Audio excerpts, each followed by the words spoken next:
Right. So creating a Windows Form application walks through those same steps. So we'll go new project. And if you're currently in Visual Studio and you're trying to like figure out how to get there, you can just go file new project. That gets you to the same point.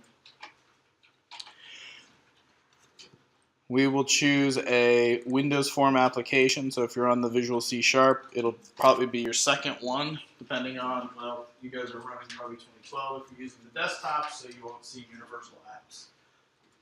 If you have 2013 and you've updated to the latest update release, you'll see the universal app option. Project name, I usually just go with the week, so this will be week 2. Part 2.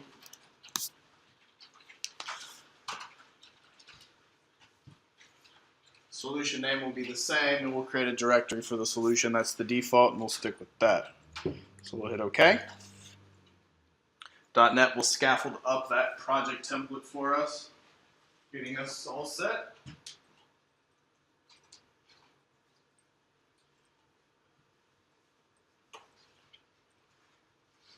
We now have a Windows application. Yay!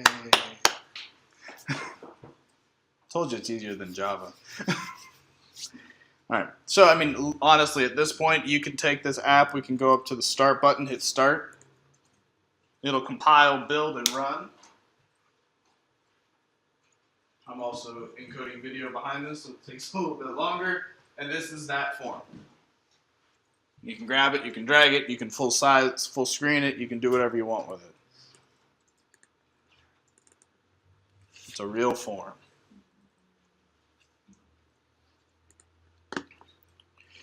Now, this form is nothing more than a class that was added to our project.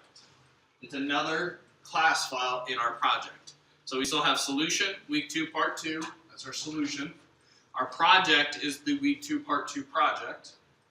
We have our properties, our references, our app config, which we'll get to in later weeks. Form1.cs is form 1, it's this form right here. And then we still have that program.cs, which we had in the command line app. If we open up program.cs, you'll notice that, hey, it's still a static void main, just like in the command line app. The difference is that we have these 3 lines of code inside of the static void main. Every application, every desktop application starts out with a static void main. We're then given these 3 lines of code. Application dot enable visual styles. That's a method that's called. Application, which is a class, set compatible text rendering engine default to false. And then application.run, and it passes in new form 1. Form 1 being our form. So basically what this is doing is it's starting up just like a command prompt app or command line application, but the first 2 things it does is says, wait, don't show a DOS box, don't show a command line, enable visual styles.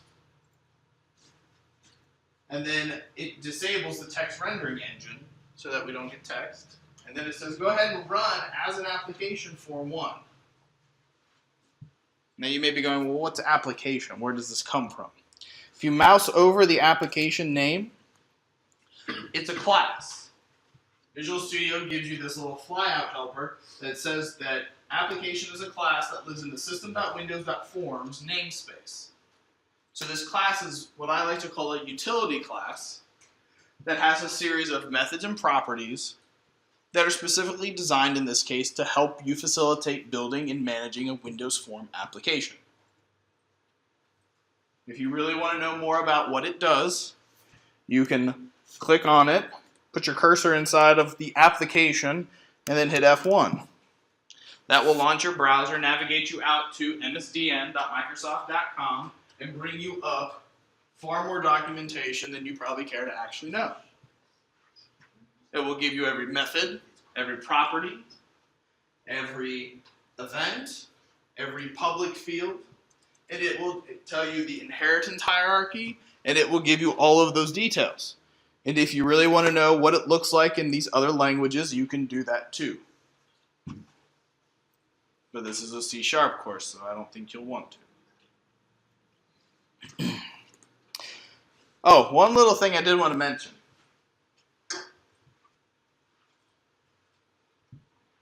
Once you get down this whole .NET thing and this C# thing, you become 50 to 75% competent enough to manage, maintain, and read Visual Basic code that's written in VB.NET.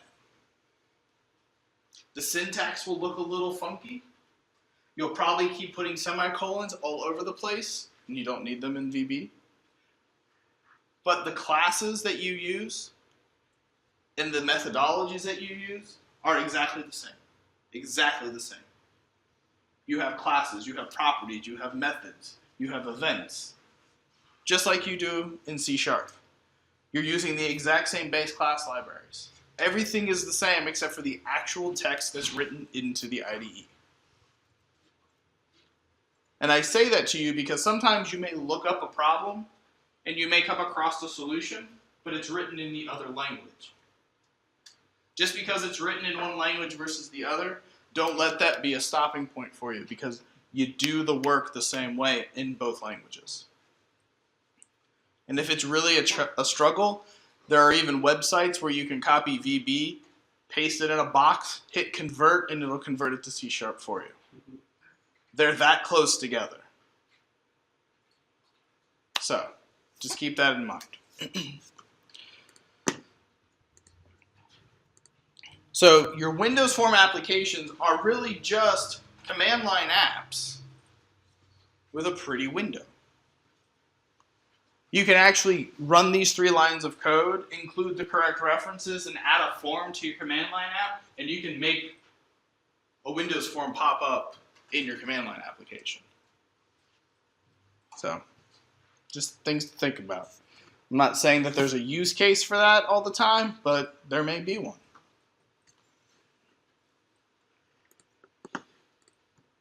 I actually had one student, his first assignment was to create a command line application. I said, just do something fun.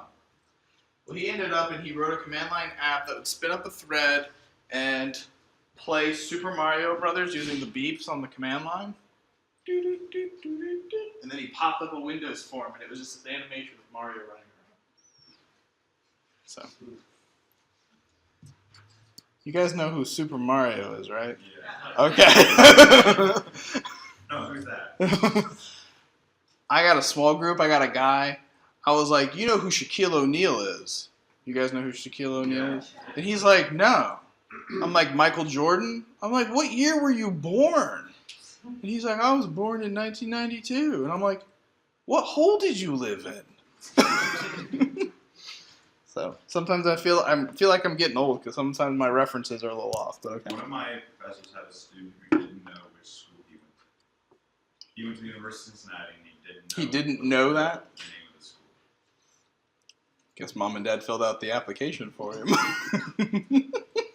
That's pretty bad. Yeah, right. Wow. All right. Now I have something to aspire to. All right. I don't want that stuff. All right. Now, this is probably, did this toolbox show up when you guys created your format, your WinForm? If not, you might need to bring it out. It's located here on the far left-hand side. You should see toolbox. If you don't have it, pull it out. You can use the pin in the dialog box to pin it to the top.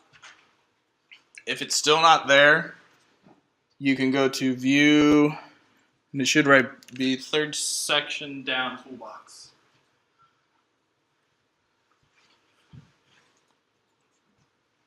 Fourth section down, I'm sorry. 4th from the bottom of that section. And then you have all these different category selectors, all Windows forms, common controls, containers, menus, toolbars. I just want to hit some of the common ones, and then I want to show you one use case of putting some controls on a form and actually making it do something. So we have all these controls.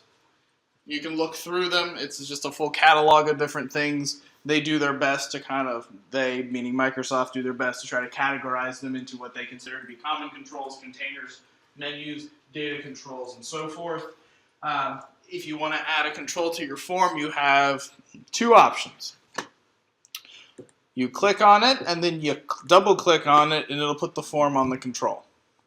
Control on the form. Or if you'd rather put it there yourself, you just click and drag. You get this little box indicating where the control's upper left-hand corner will land. You release, and it'll draw the control there.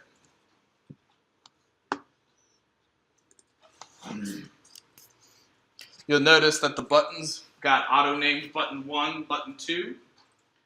That is intentional because your controls are variables. Let me say that one more time. So your form is a class. Your class is called form1. And I'll show you all this in a moment. Every control that you put on your form becomes a variable that is declared inside of that class. Just like when or you can think of it as a field.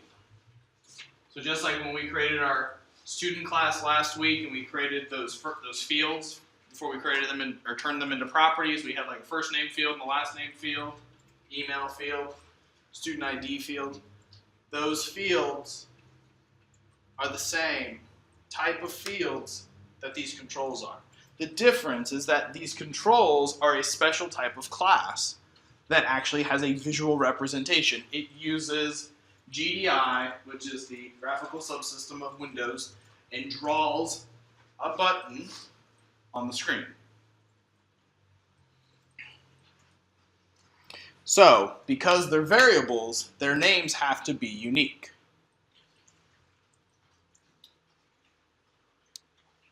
So, button 1, button 2, text box 1, text box 2.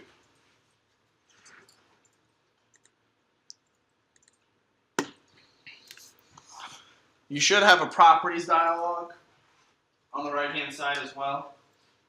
That properties dialog gives you the properties of that control. So again, think about this. Your button is a class. Your button has properties, just like your student class had properties of first name, last name. This control is a class and it has properties. It's just the difference is that you're seeing a visual representation and visual manipulation because Visual Studio understands how to draw this UI for these classes. Now, your properties may be categorized and look a little bit more like this. I prefer to do them alphabetical, which is the second button over inside of that toolbox. Frankly, I can't figure out their categorization for the life of me, and it's always hard to find the thing I'm looking for. But when I'm looking for the text property, I always know it's near the bottom. Now, I have my focus on this button. It's got the little anchor points to drag and resize. That is your indicator to know visually which controls properties you're looking at. But if you actually look at the properties dialog, you'll also notice that in the drop down at the top, there's also an indicator of button 1. It says button 1. Now, the default property for buttons, forms, text boxes, labels, just about all of them actually, is text. So in this properties dialog, you'll see there's a text property and it says button 1 next to it. That is the text that shows up on the button. If I click and change my focus to the form, text 1 here is form 1. I can go in here and I can change it to say main form. When I do that, I'm changing the text up here in the title bar. It now says main form. The class name is still form 1. The text is just a visual representation of the form. Mutually exclusive. They're independent of one another. So your form is still called form 1.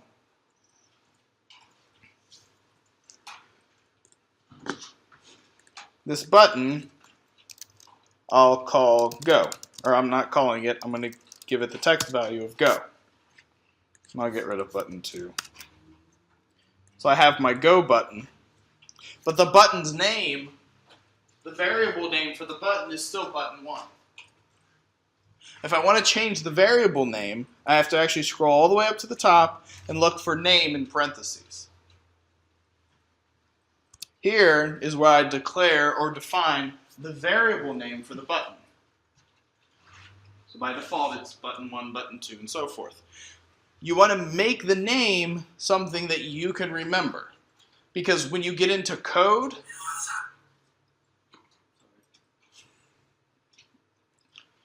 when you get into the code, you need to be able to reference that button.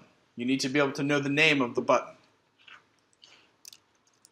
Now there's this concept known as Hungarian notation. It was an old style programming trick that people use all the time on their variables. So they would declare a variable that was a string, and that was a really big deal. So they would always prefix the string variables with str, name of the variable. Their integers were int, name of the variable. Floats were flt, name of the variable. So it would be like str first name, str last name, int age. That convention, generally speaking, has kind of like died away. And the reason for that is you have a lot of languages now. If you think of things like JavaScript, a lot of your interpretive languages, they end up using variant types or variables that can store different types, and they do so freely. They don't really care if it's a string or an int or a float. You can just go in and say, this var equals a string, and then you can say that same var equals an integer, and the interpreter just handles that work. Strongly typed languages that actually require you to declare your variables as int, string, float, and so on don't give you that liberty. You have to pick a type and stick with it. And if you want to go from an int to a string, you actually have to cast or convert it to that other type. So this concern around types kind of fell to the wayside. I tell you that because when you declare your variables, rarely do you ever put a type prefix in front of it. You don't use Hungarian notation. And you can look up Hungarian notation, it's kind of fun. But the thing that I want you to be aware of is that I find that using Hungarian notation for my form controls is helpful. So whenever I declare a button, it's always btn and then the name of that button, the purpose of that button. Text boxes are txt, first name, txt, last name, btn, submit, or btn, save. Because when I'm writing out code for my form, I may have a lot of controls. I may have a label for the first name, and I may have a text box for the first name. Well, you can't call them both first name. And depending on which order I put label first name down versus text box first name, this may determine whether it's first name 1 versus first name 2. So by knowing that all of your text boxes start with txt, it's quick and easy to type txt f. IntelliSense pops up, says txt first name, you hit enter, and then you go on. You don't have to think about, well, which first name is this? And I got to look at it. Then I got to go back and look for the definition and try to figure all that out. So my recommendation is to use that Hungarian notation concept on your controls. Don't just do button 1, button 2, but do btn and the name or purpose of that button. So in this case, it's btn go. Okay? I'm going to add a text box, drag, drop. The name by default is text box 1. I'm going to call this txt value. I leave the text property blank because if I put something in here, then something shows up in my text box. And I want it to be blank by default.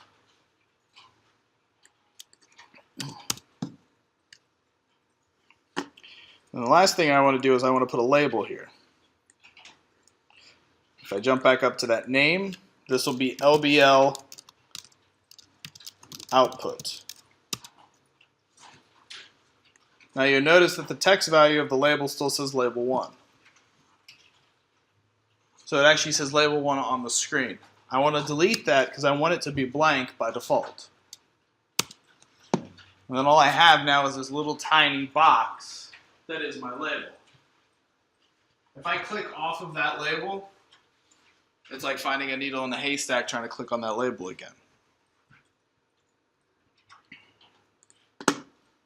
Label. You can drag in. Yeah. I know. Whoa!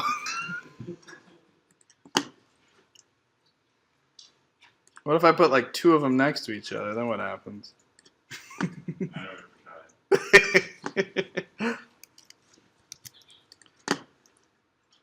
The other thing you can do is this properties box, that text area, the drop down. It'll also give you a list of all your controls. LBL output will select that label. But yes, the drag and select often works as well. I should have said, man, I've been doing it wrong for like 15 years.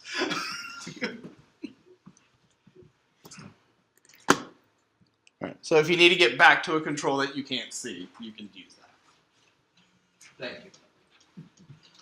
All right, so what I'm trying to do with this little basic application is I want the app to be able to type a value in the text box, hit the go button, and have it write the value into the label.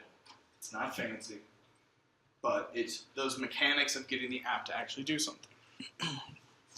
Now, before I jump into doing that, though, I do want to cover one more thing.